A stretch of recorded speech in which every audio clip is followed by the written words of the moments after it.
Recording. Sorry, I forgot to do that. Hi, everybody. Welcome. So good to see so many faces, some familiar, some not so familiar.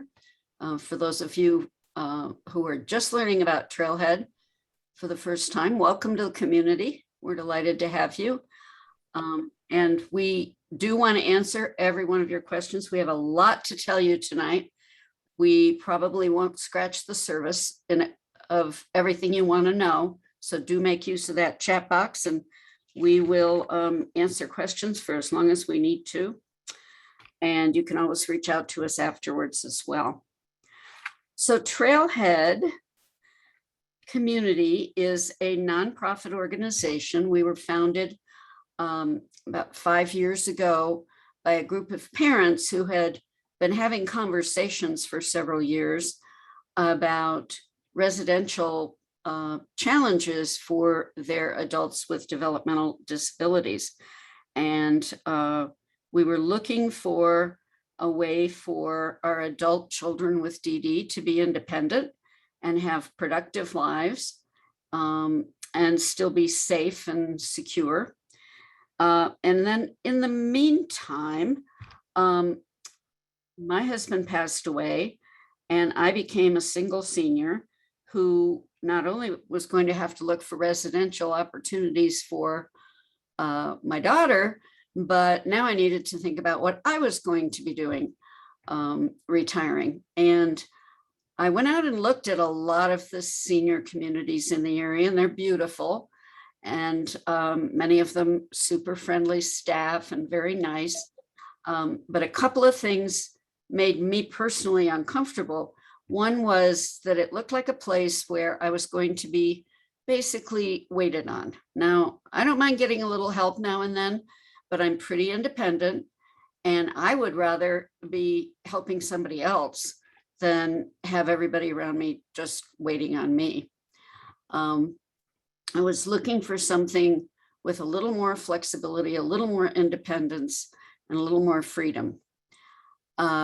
So I began to realize that the model that we were designing for my daughter and her friends looked a lot like what I was going to be looking for as a senior when I was finished with having a big home that's just plain too much work to take care of.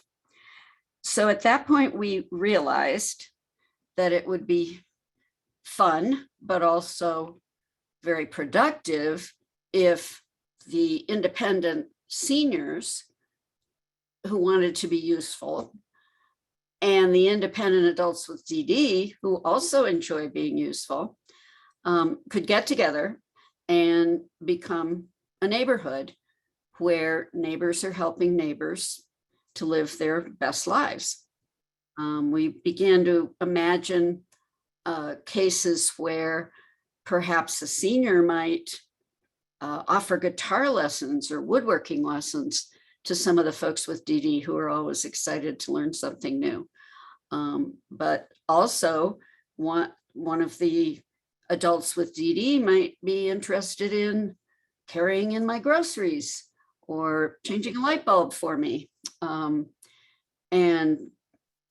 maybe, playing a game of cards, having a quick game and enjoying each other.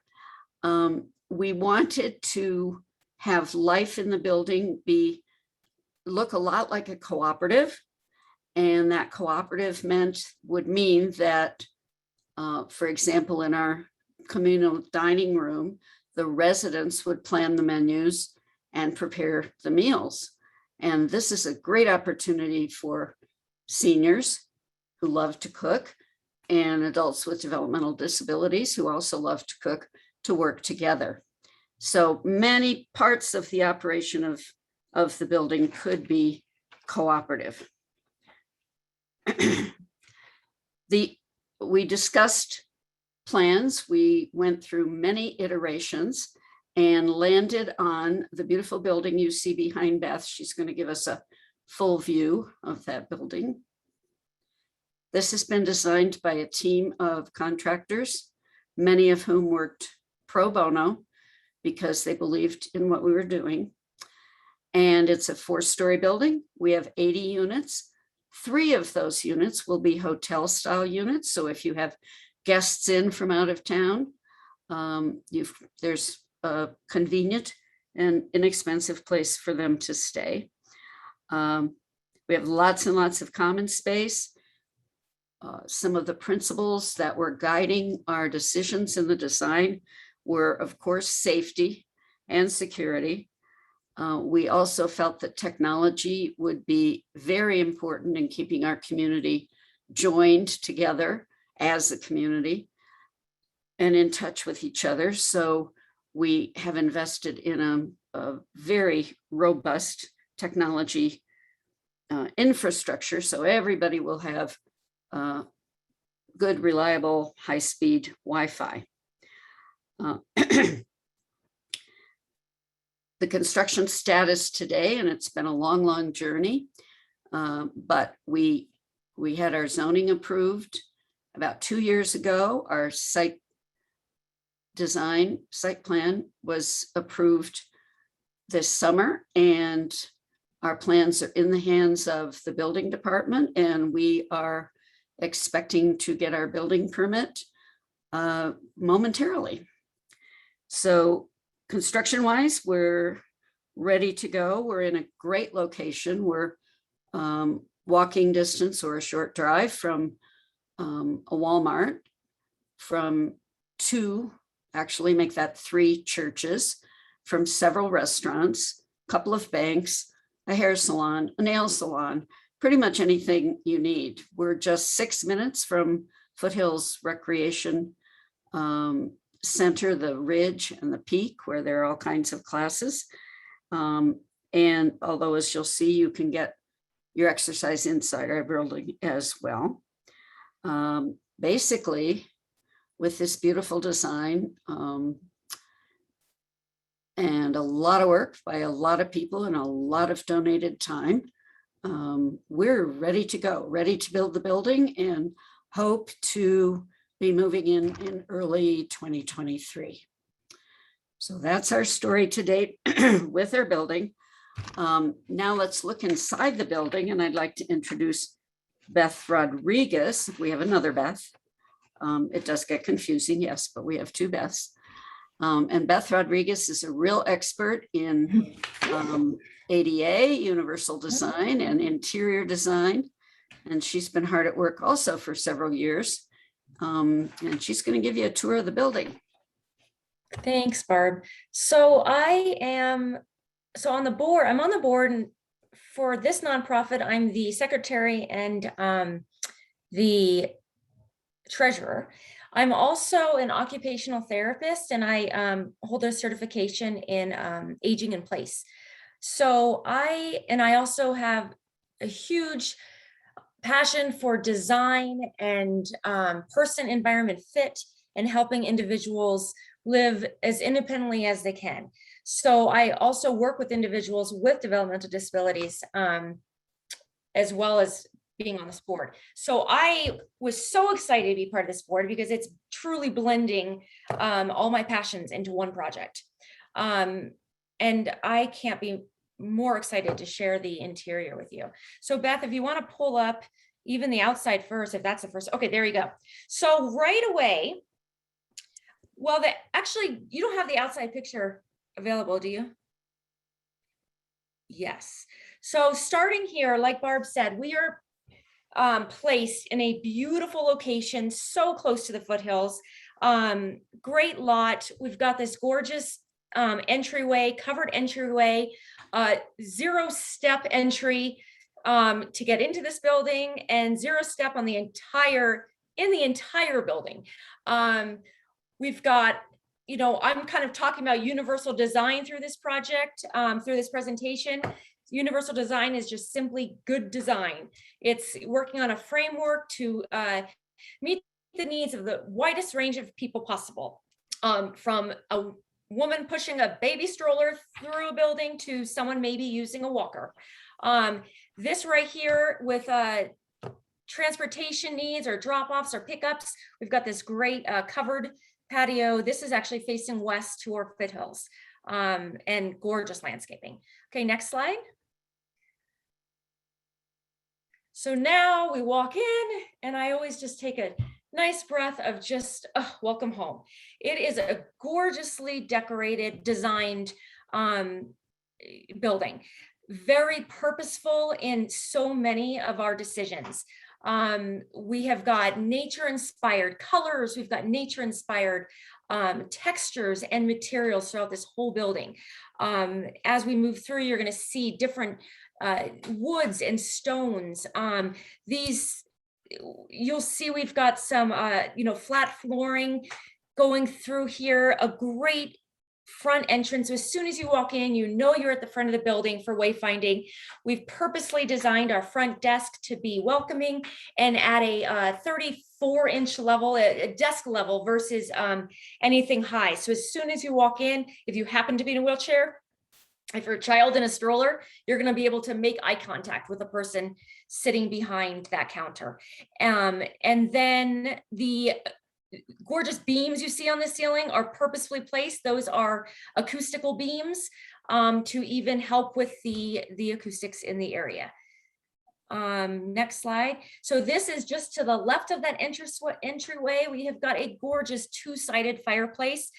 All of our design is truly designed for community and community socialization. So we've got several community spaces that people can gather. This here might be a great spot to sit and wait for if you're going to need transportation, or if you're waiting for an Uber, or just meeting a friend who wants to come visit you. Again, so we have an inlaid carpet to warm the place up a little bit in both of our spaces up front. No tripping hazards at all. The neat thing about this is everything is flexible in our furnishings. We have designed this for flexibility of space. All of our furnishings, from these rooms to our dining rooms, can be moved around as needed. If we want to bring more chairs into this front entrance here, we can if we wanted to. Lots of flexibility in use. This is the other side of that fireplace. One thing I want to point out, we have got windows galore. We wanted lots of light coming in. We wanted an open feeling. Nature, tons of studies have shown your wellness goes up when you feel connected to nature. And this is the building. Nature inspired completely through the windows and the colors. This is the farthest common space in the building, and we've kind of designated this as a gaming room.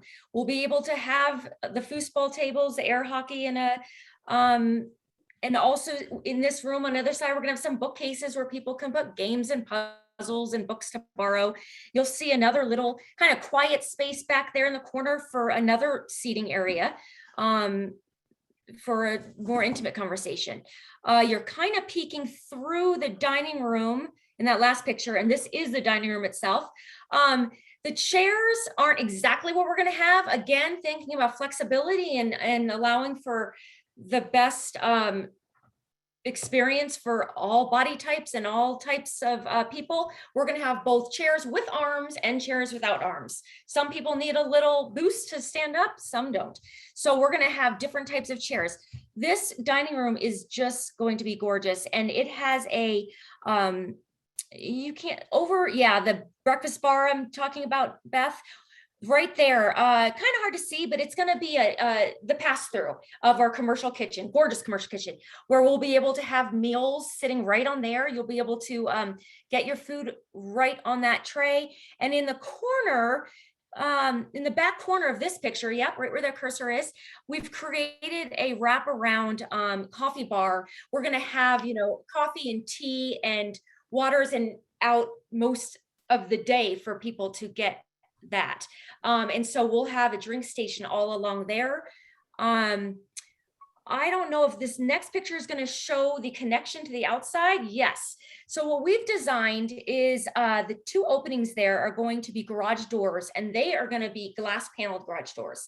The one that you see in the back by the blue and yellow umbrellas is also a garage door. That is going to our court, our half-size basketball court.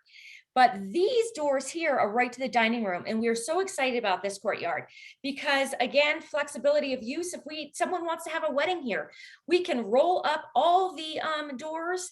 You can get into the half court, use that space, into the dining room, use that space, and use this courtyard. We're going to have lots of different types of seating outside for, you know, for just enjoying our gorgeous weather in Colorado. So I'm super excited about this outdoor space. We're also going to be able to have a grill outside so we can do some grilling. This is the half, I think it's called half court, where we can do basketball, we can throw up a volleyball net, we can do anything in here. We can have a concert in here if we want. We can have yoga in here. And it will provide tons of entertainment and in community. We also, at the back of that, you'll notice at the back of that building wall there, you see glass windows. Again, those glass windows are in the hallway that you enter the building in. So again, you're going to be able to see into so many of our soon you're going to see a craft studio and a laundry room and this. And so we have it nice and open and safe feeling that you can look to see if some of your friends are in there playing where you can join them. Nothing's closed off. We've got a exercise room on the main level. We'll be bringing in some equipment that you can use. The only closed off room we've got is this fantastic media room that we're designing. Again, it'll be nice and dark, like a movie theater. We're gonna have a big screen at the end. Again, all of our furniture is gonna be movable. We can move all this furniture to the walls and host yoga, or if we wanna have a jam session one night or a poetry talk, this will be such a fun space to use, or a Broncos game on a Sunday morning. This, I think, will be used a lot. We're just super excited about that. Here on the main level is a community laundry room. We have designed this for many different reasons, and they can get into that more later. But this allowed more space in our units themselves to have them centralized. It was more cost efficient as well. And also some of our folks who have developmental disabilities living in this unit who might need a little more training with laundry, who might need an extra eye if they need some help. But one of our concierge staff can just walk down the hall and give them some tips if they needed any help. We've got we'll have about, I think it's eight units of each, several machines. We've got folding tables. And again, nice and light and airy. We've got windows and then the open doors going into the hallway. This we're excited about. This is a craft studio that we've designed. What you can't see, again, it's glass sliding walls that are opening to the space. We have a kitchen, or excuse me, a sink in the back, but this will be fun for anyone to just do some good leisure activities for your well-being and any kind of leisure you want. This is a hallway on the second level. One big thing about universal design and wayfinding, you want to use a lot of different sensory modes to give the meaning to what you need, important information. And what we're doing is on each level is going to have a different color scheme. So someone who's in an elevator and they get out and they see, oh, this is the blue room. Wait, no, I'm not on the blue floor. So it'll be very easy if you don't even look at the number that the door opens. You'll know your hall by the color scheme. That is, yep. And then this is one of our studio apartments. We've got, the units will all have luxury vinyl tile, or yeah, it'll look like the hardwood flooring, but it'll be luxury vinyl flooring. And you are welcome to bring in your own rugs and furnishings, decorate as you please. We've got a closet, a good sized closet right next to that bed there. So here's a picture of the kitchen. We've got full size appliances, white cabinets we have a pantry that we're putting in all units there. We are trying to be, again, as flexible as possible with everyone's needs. And you are able to bring in an island if you want, or a table if you want, as big as you want, as high as you want, depending on your needs. This is the picture of our bathrooms. And we are excited that we're going to be putting in level, roll-in showers is what they're officially called, in every unit, which is just a wonderful feature for everyone in life to not have to get over any types of lips to a shower. We're going to be doing a handheld shower for every unit. We're going to be doing blocking in the walls behind the walls for grab bar installments for anyone who needs them. In the future, the blocking will already be in the walls near the toilet and the shower for safety. This is one of our, well, this is, I guess, a living room of a 1-bedroom or a 2-bedroom. We have a large window. We've made sure we placed them low enough that if you are someone who might be shorter or in a wheelchair, or you can easily see out and easily reach the mechanisms of the windows. Again, we try to do as light and bright as possible in all of these units. We have ceiling fans in the bedrooms and the kitchens, or the family rooms and kitchens of all units for everyone. This is a picture of one of the bedrooms in either the 1-bedroom or a 2-bedroom. Let's see.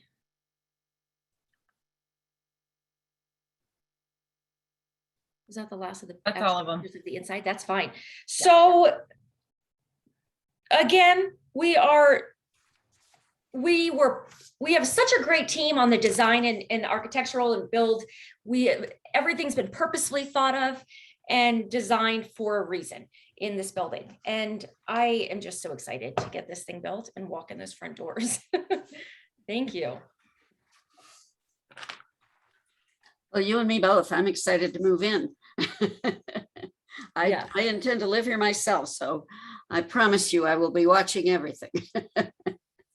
A friendly reminder as we go for the people who came in late, if you have questions during the presentation, feel free to put them in the chat box, and we're going to stay after at the end to answer Q&As for anybody. So you can stay, you can add them to the chat box, or you can just hold on to them till the end. Thanks. Sorry to interrupt. No, that's great. That's super. So I frequently, knowing that I'm going to be living here, go through in my mind, what is the day going to look like when I live in this place? The first thing, of course, that comes to mind, and I'm sure some of you are thinking this too, is these spaces are smaller than what I'm used to living in. But the more I think about that, the better I like it. I really am excited to simplify. I mean, this stuff that I've accumulated over 75 years has got to go somewhere when I'm gone. Might as well go now, so I don't have to dust it or store it or worry about it. So I was looking at a 2-bedroom and was very happy with that, but we're sold out of 2 bedrooms right now. And then I started thinking about a 1-bedroom. And the more I thought about it, the better I liked it. I like to place, why do I have to clean 2 bathrooms when it's just me, right? Let's cut down on the work. Let's cut down on the daily boringness, and let's leave time to go downstairs and, work out with a fitness buddy, or take a craft class or a yoga class, or help fix lunch, or help serve lunch, or just sit out on that beautiful courtyard.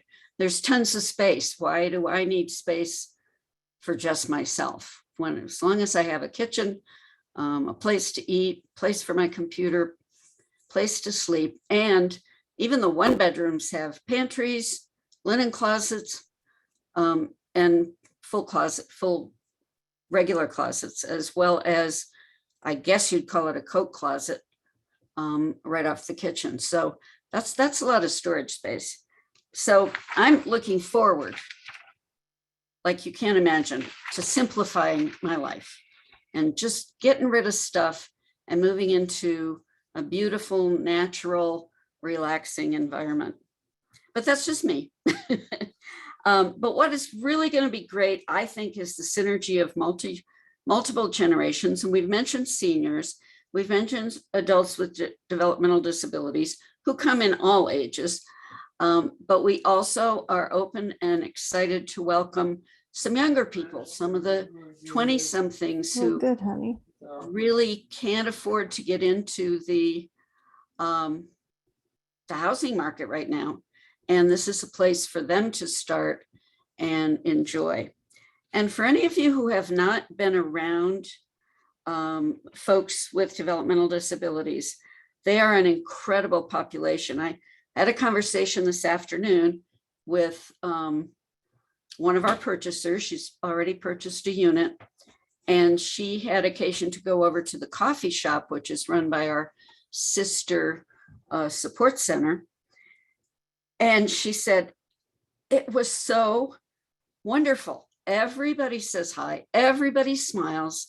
They'll give you hugs if you want them.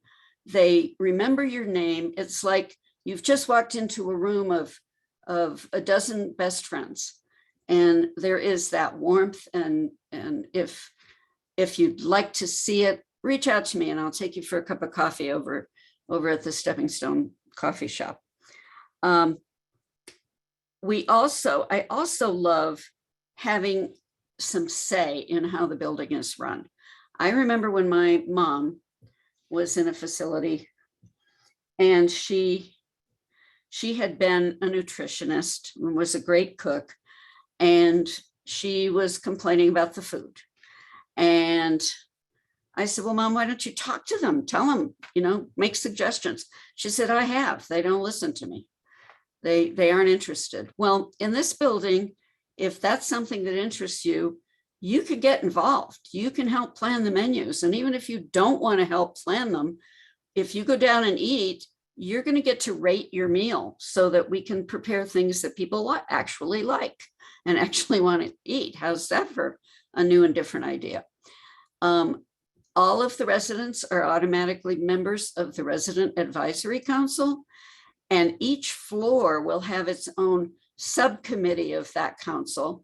On each floor, there is a meeting room where your council can meet as a smaller group and discuss problems. Maybe it's the loud music on Saturday night, or whatever, some problems and ways to kind of mediate and settle problems, but also a place to maybe have a potluck or a game night, or just have a little bit of fun. So the resident council will be an active, busy part of the operations of the business of the building as a whole. And again, this is a nonprofit. The entire project is nonprofit.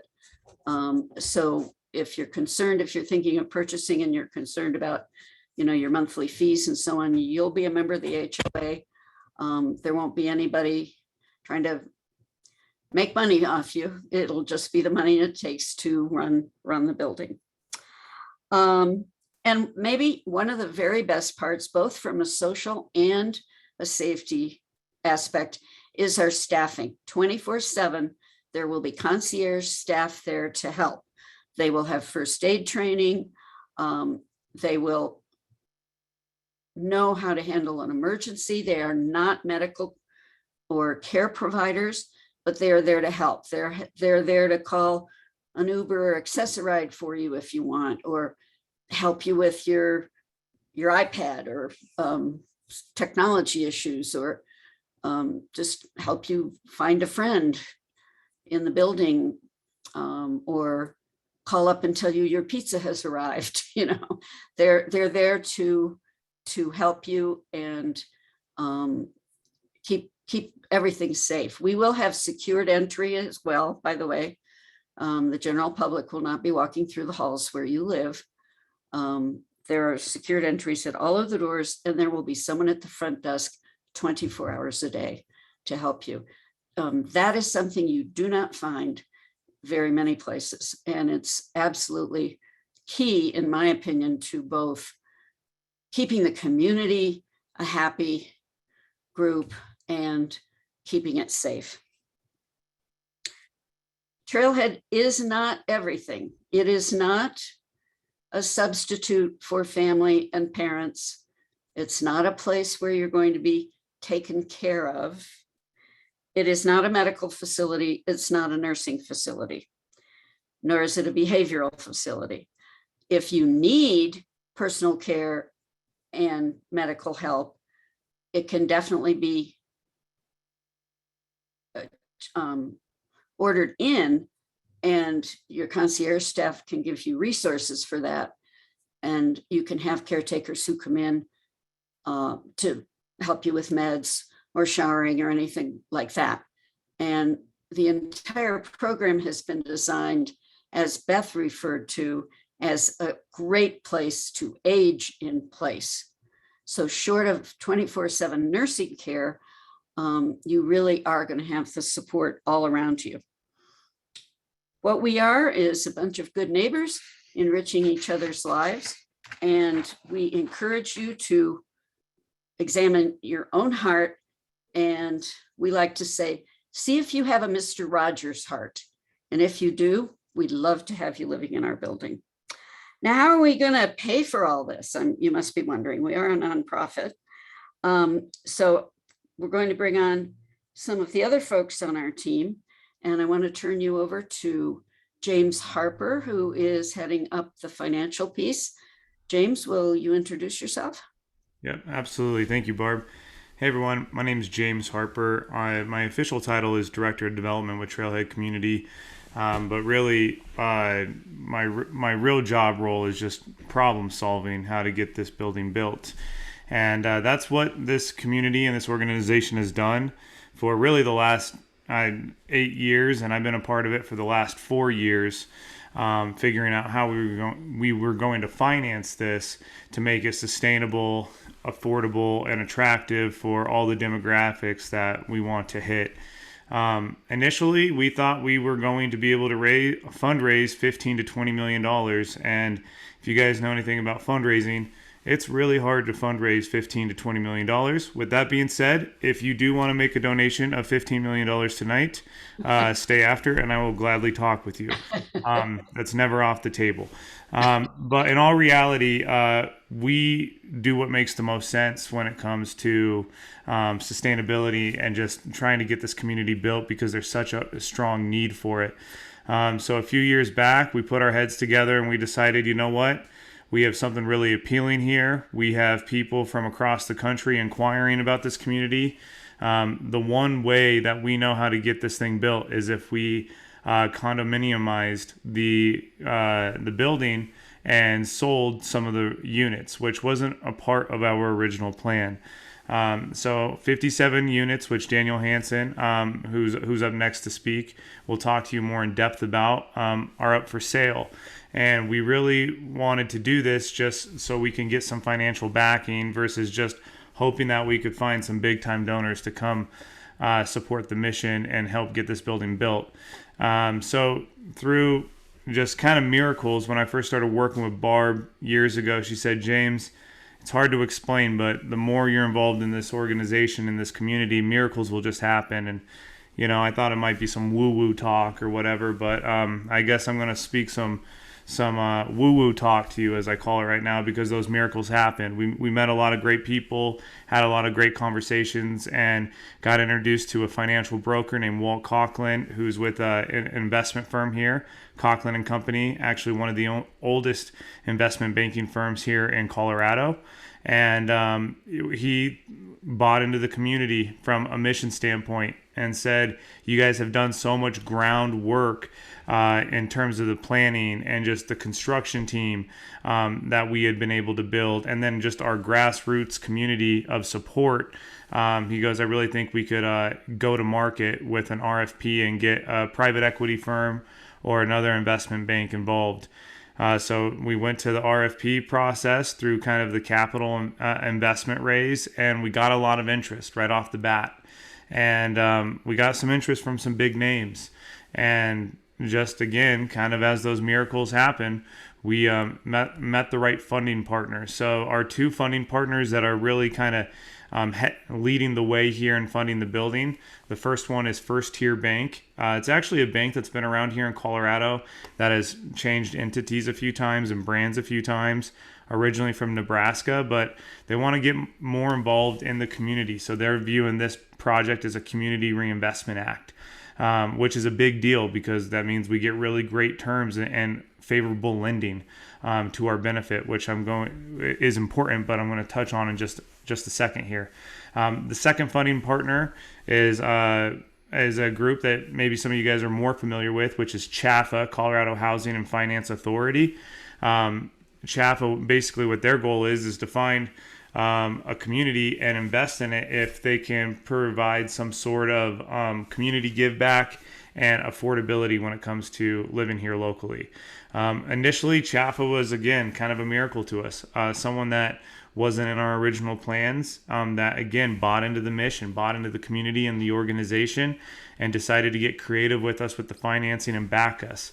This isn't a cheap building, guys. It's in total, it's nearly a $22 million building. So we haven't gone cheap on any aspect. I was always told if you want to do things right. And I think Barb and her team and everyone involved in this project has done just that. And then the third piece to the funding here is really just the grassroots supports from our entire organization, our donor base, and in-kind donations. When this project's all said and done, we're going to have well over $1 million, and I would almost bet closer to $2 million worth of in-kind pro bono services donated. A lot of people can roll your eyes when you say that, but when you see a $100,000 zoning and planning fee come across your table that's paid in full, it gets real and it gets real fast. And that's what, thankfully, through our network and the relationships we've been able to do, we've been able to accomplish a lot of in-kind donation support. With that being said, a lot of that's coming from the trade side and the material side to getting this building built, which really has helped speed up this process. So when you put two investment partners at the table and you put, a lot of money in in-kind donations and then nearly $1 million in cash fundraised from Trailhead Community, well, you have a really cool building that you can start talking about breaking ground and opening up with. I'll end with this. Where are we at in the financing phase now? Everyone wants to know that $1 million question. We are, I guess I'm a sports guy, so I'm going to speak to you in simple sports terms now. I like to say we're approaching the 9th inning in the funding phase right now. We're getting really close to the end. So much so that some of our bankers and lending partners and our general contractor have talked about underwriting and breaking ground and closing and then breaking ground as early as late November, early December. Now, I don't want to say that's our official date because it's not, but if stars aligned, it could be. So that's how close we are to getting this all done. So we're really looking forward to it. It's been a long time coming. A year ago, if you would have asked us where we're at with the financing, it would have been completely different. So we just have a great team, financial team on our back. Every one of them has been able to be creative to get this building built. And again, that's one of those miracles that Barb was talking about that's came to fruition. So for the 36 people on this call today, I'm glad you guys get to hear and see this information. Some of these designs and drawings that were shown tonight, I know a lot of people have not seen. So you guys are getting kind of an up close and personal sneak peek of a lot of important people in Trailhead. And I'm happy to answer any questions for anyone. I'll put my email in the chat after this. We're completely transparent. We're an open book when it comes to this stuff. We're not hiding anything. And I'll finalize with this because I know we're running short on time. The building's going to be sustainable moving forward, so we don't have to fundraise moving forward once doors are open, and that's critical. That's really important. This is truly a one-of-a-kind community, guys. So really glad that you guys are taking the time to listen to us tonight, and I'll put my email in the chat box. Thanks, James. Yeah, appreciate it, James. I'll hop in here, Barb. My name is Daniel Hansen. Thank you all for being here this evening. My role with Trailhead is primarily the real estate professional, kind of the real estate sales arm of the organization. I was brought on at the beginning of this year to really drive the pre-sales. As you all can imagine, the pre-sales are really what is going to drive our breaking ground. As of today, I can tell you that almost half of all 80 units are accounted for via the 20 rentals that are going to be permanently reserved for by Trailhead, which there is a waiting list. I encourage you all to jump on there if you're interested in a rental, but also through pre-sales. We've sold over a dozen pre-sales to date. Barb mentioned earlier that we are sold out of 2-bedroom, 2 baths. That's correct for balconies. We do have one remaining on the ground floor. It's an ADA type A unit on the ground floor. Obviously, all of these units are first come, first serve. We do have folks that are obviously interested in that 2-bedroom, 2 bath. And then we do have, Barb mentioned earlier as well, studio apartments, studio condos, excuse me, as well as 1-bedroom, 1 baths. The 1-bedroom, 1 baths, we have 3 different floor plans for those. So depending on square footage, obviously size plays a role in the pricing structure. Our studios start at $319,900, so just below $320,000. Our 1-bedrooms range from $355,000 to $370,000. Again, depending on square footage, we have 3 different floor plans. They fall in that range. We have 1-bedrooms and studios on all 4 levels of the building. So if you all are interested in purchasing, we have floor plans up on the trailheadcommunity.org website. You can take a look at all those floor plans. You can take a look at where they are in the building. We've got pricing structures up online as well for you to take a look at. And then again, you can scroll through floor plans. On the trailheadcommunity.org website is also how you can apply to become a resident. We do require background checks on all future residents. That is for people who are purchasing as well as renters. You would want obviously the person living next to your loved one to be vetted and make sure that this is a safe community first and foremost. So we do encourage you all, if you are interested in purchasing in Trailhead, to visit our website. You can send in that purchase application. That gets sent to Beth Brooks. She kind of begins the paperwork. She runs the background check. Obviously I'm the real estate arm. I can answer any real estate questions. We do have a attorney prepared standard builder contract that we're using. So if you all have ever purchased a new build before, you're probably somewhat familiar with what this contract looks like. And then again, I'll touch on the rentals. We do have 20 rentals that will be permanently held by Trailhead as short-term rentals. Those were accounted for pretty quickly. We do have a waiting list for those. So as those open up, if anybody backs out, we do encourage you all to jump on that waiting list. I don't want to get too ahead of ourselves, but we do have aspirations for building buildings 2 and 3 here in Colorado. That waiting list for rentals, will also flow over to the next building. So if you jump on that waiting list, you're interested in a rental down the road, we'll have your name in our system and contact you down the road. But we do encourage you to get on our radar, sign up for that waiting list. And then again, if you're interested in purchasing, you can reach out to me like James. I'll put my email address in the chat. Go to trailheadcommunity.org to fill out that purchase application. And I will turn it back over to Beth B. Thanks, Daniel. So just to make that really clear, if you are interested in a rental on our website, we have a survey of interest. You will go to the How to Help tab, and filling out that survey of interest, you can indicate if you're interested in purchasing or interested in renting. If you're interested in renting, that will get you time-stamped on our interested parties list. That is not an application, but that is how you can tell us that you're interested in a rental. So please make sure you do that. Otherwise, definitely contact Barb as soon as possible if you're interested in purchasing, because that is really the only way to guarantee a spot in this building at this point, and they're going fast. So the last thing that I want to do, and bear with me, this is the first time I've done this, but we're going to actually do a poll so that we can kind of figure out who all is here, why you guys are here. So I'm going to launch this poll. And if you guys can just go ahead and look, we're going to do a test round real quick. So this says, what is your favorite color? If you guys can just select your favorite color, red, orange, yellow, green, blue, purple, white, black, brown, or other. Go ahead and click on your favorite color. And I'm going to wait a second, make sure everybody can do this. Okay. Next question. Which group best describes you? An adult with an intellectual or developmental disability, a senior, a professional, a family member or caregiver or other. And I understand we may have multiple people sitting together, an adult with disabilities and a family member caregiver. If you're the interested party in living in Trailhead, please indicate which of these categories best described you. Beth, we're not seeing that second question. I'm not anyway. Oh, you don't see it? No, I still just have the color one. I have answers You coming need to in. you need to scroll down. Oh, that's on that me. bar. Okay. That's operator error. Thank you. Got it. Well, other people may be having that same problem. So thank you for pointing that out, Barb. So if you don't see the second question, scroll.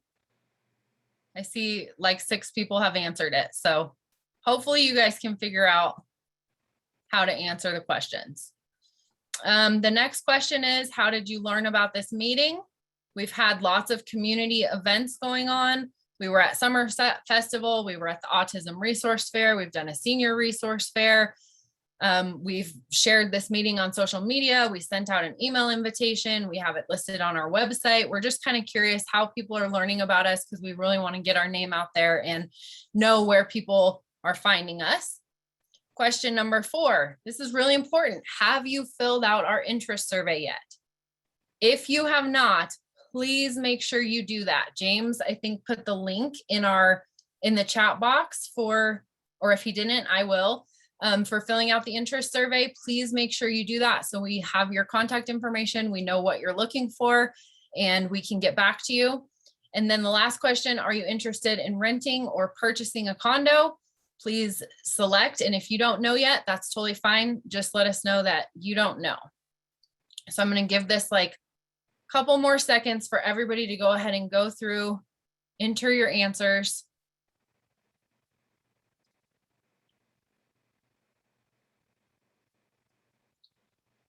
And then while that is going,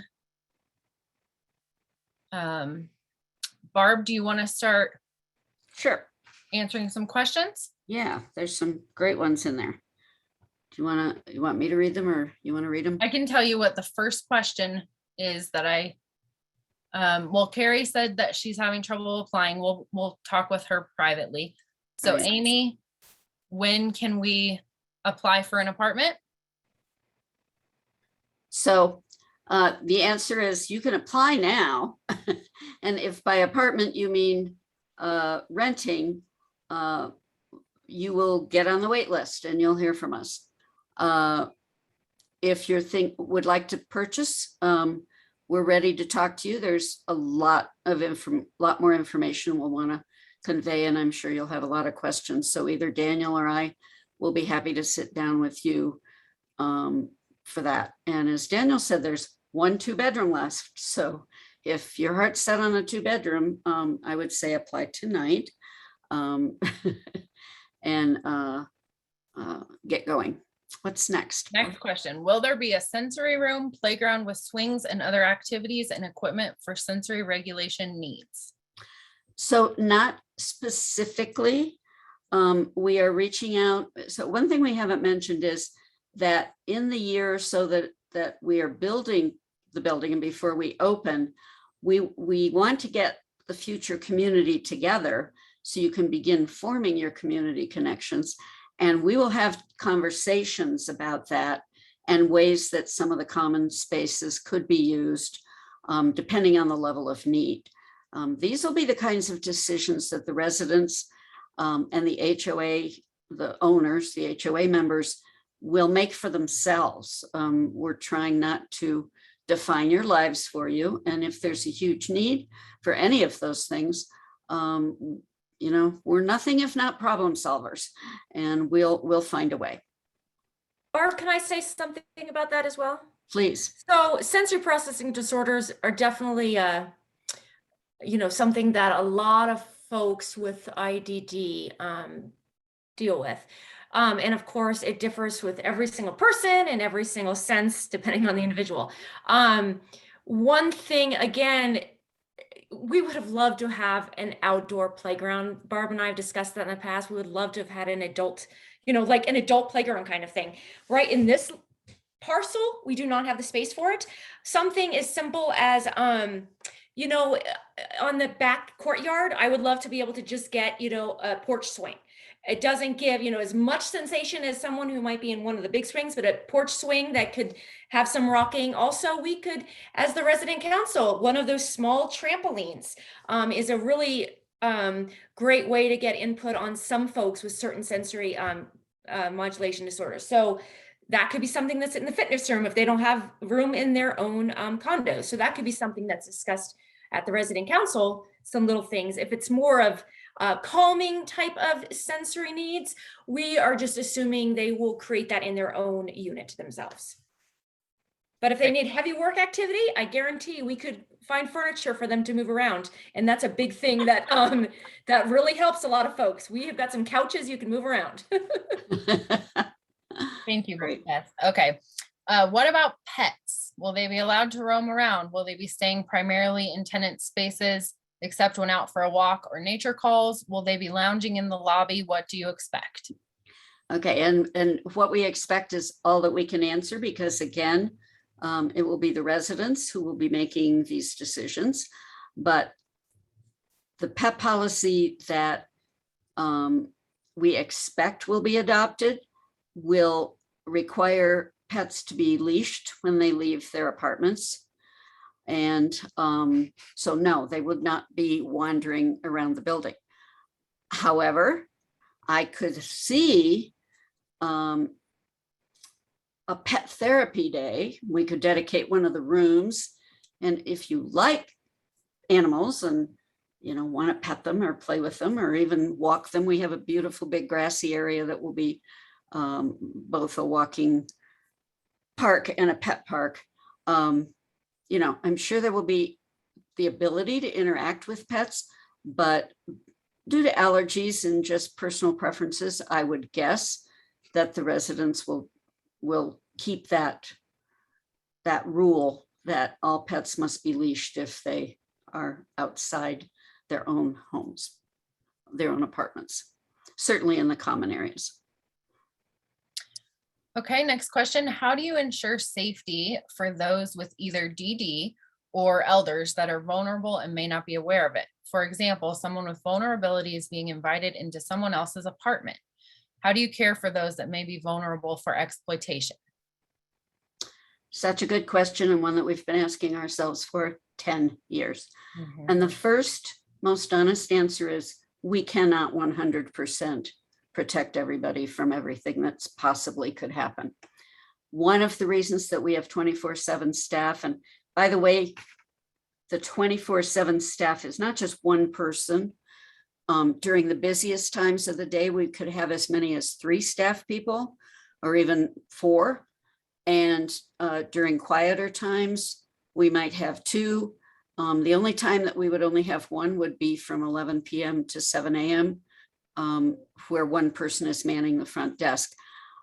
One of the staff's jobs will be to walk around and see what's happening and keep an eye on things. In addition, I mentioned each floor will have its own sub-council or subcommittee, and 2 residents on that floor will be in charge of welfare for that floor. And I'm hoping that in most cases that will be a buddy system between someone with a developmental disability and someone without a developmental disability.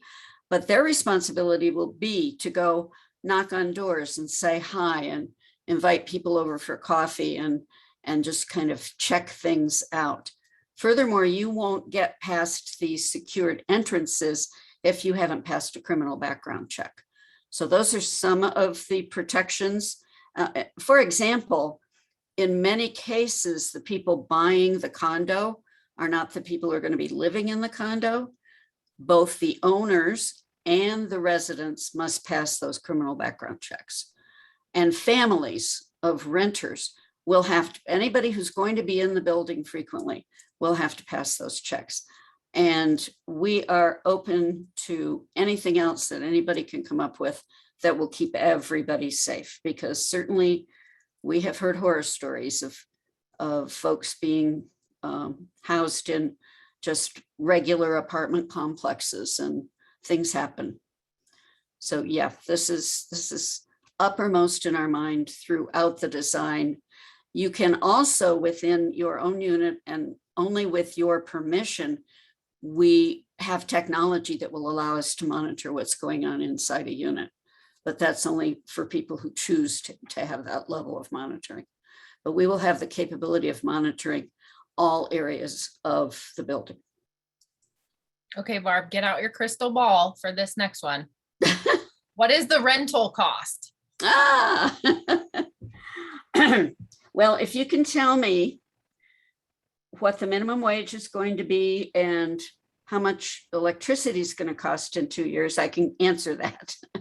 So those are our two biggest budget items. The rents and the HOA fees are based on what it costs to run the building. Again, nobody's making a profit on any of it.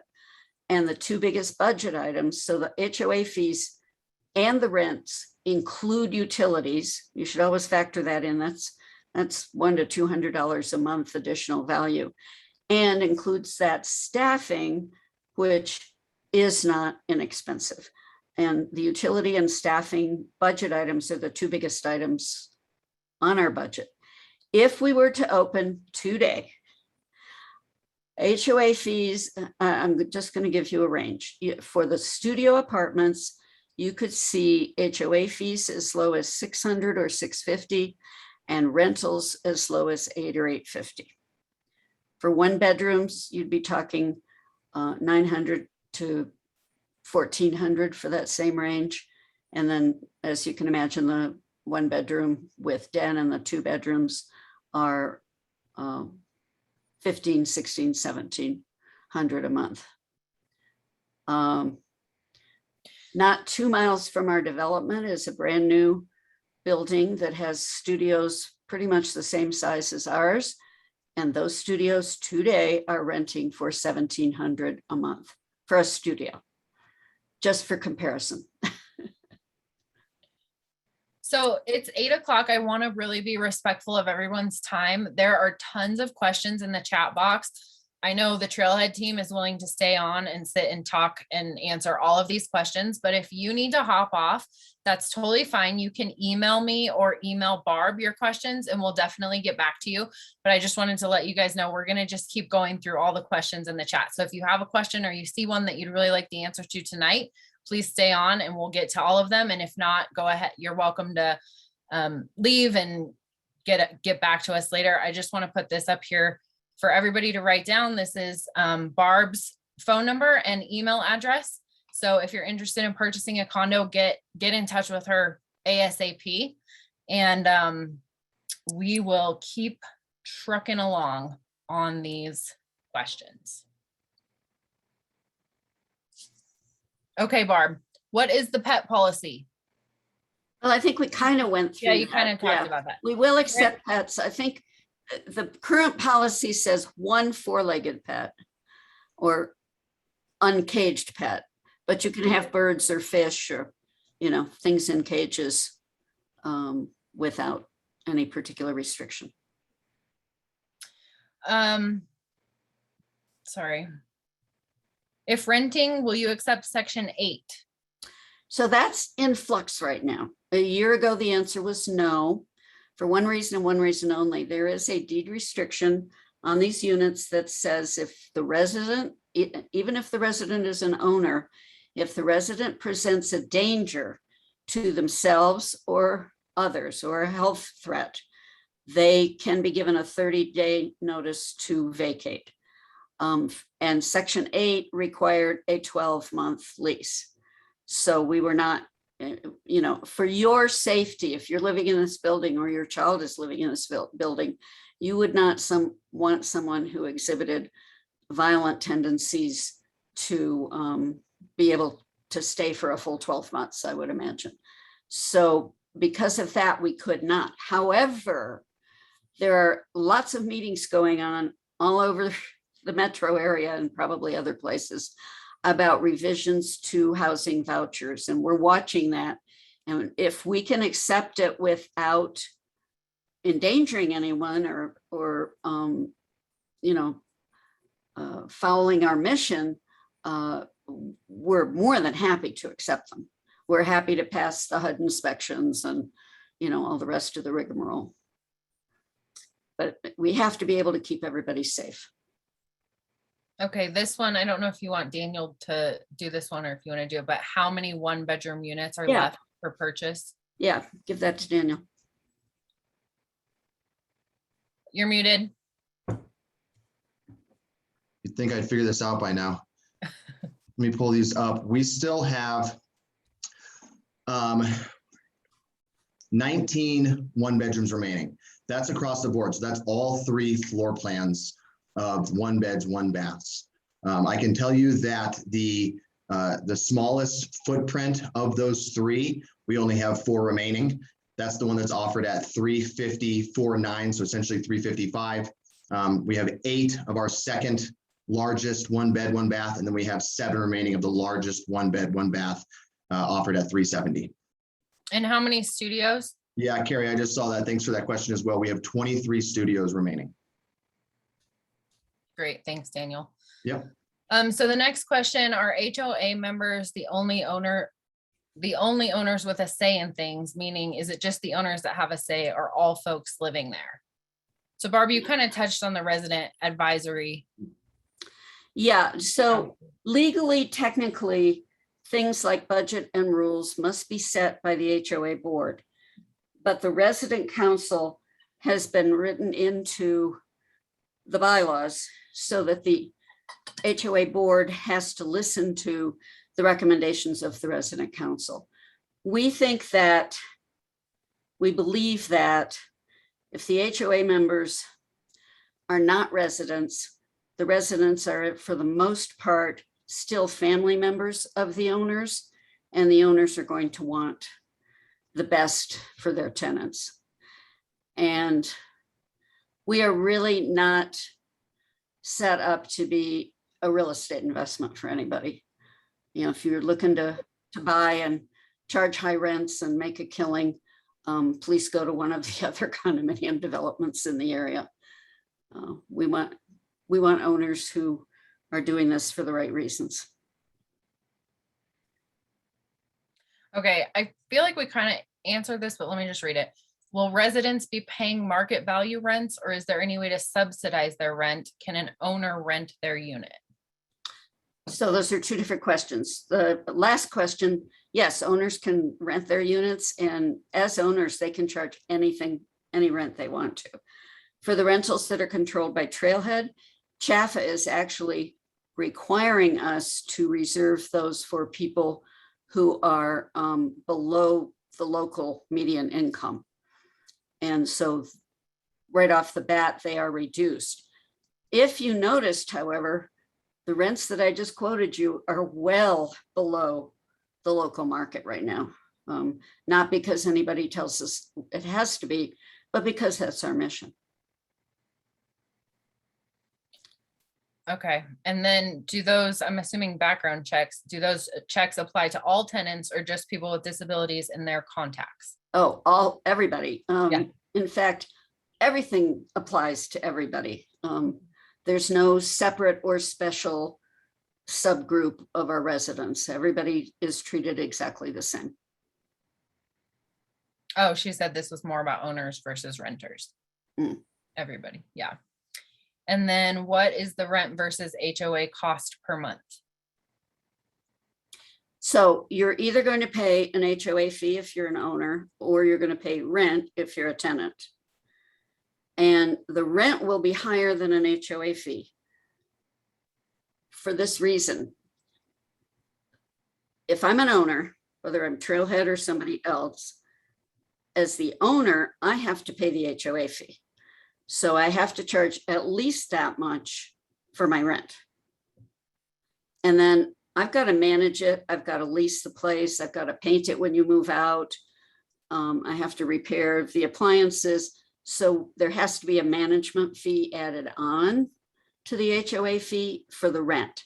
So when I quoted before, for example, the studios, the HOA fee could be as low as $600 or $700 a month, but the rent will be more like $800, $900, $950 a month. Again, we can't quote exact prices till we get closer to the time. Okay, I think we got them all. Okay. Well, if you come up with other questions later, please just get in touch with any one of us and we'll be happy to answer the questions. And thank you so much for giving us an hour of your time. We love talking about this project. So thank you. And it's been a pleasure. Thanks, everybody. And there is one person I think that was going to stay on for you guys. Yeah, Carrie. Yeah, No. Carrie. Mhm. Okay.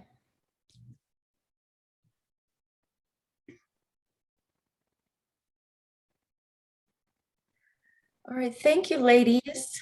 And I guess I'll see your faces at our board meeting next. Yes, right. If I don't Hi. hear from you here. Bye bye. Bye. Hi, Carrie. Hi. So, yeah, I don't know, I had some little trouble. Maybe it was my computer freezing up, but I couldn't get all the, hang on, pulling out my bank information. Oh, anyway, so who am I talking with? Is it Beth or is it Barbara? Beth We're and both Barb here. are both on Oh, here. both. Oh, I didn't see Barbara. Oh, there you are. But Beth is the technology information filling out form person. Hang on one second.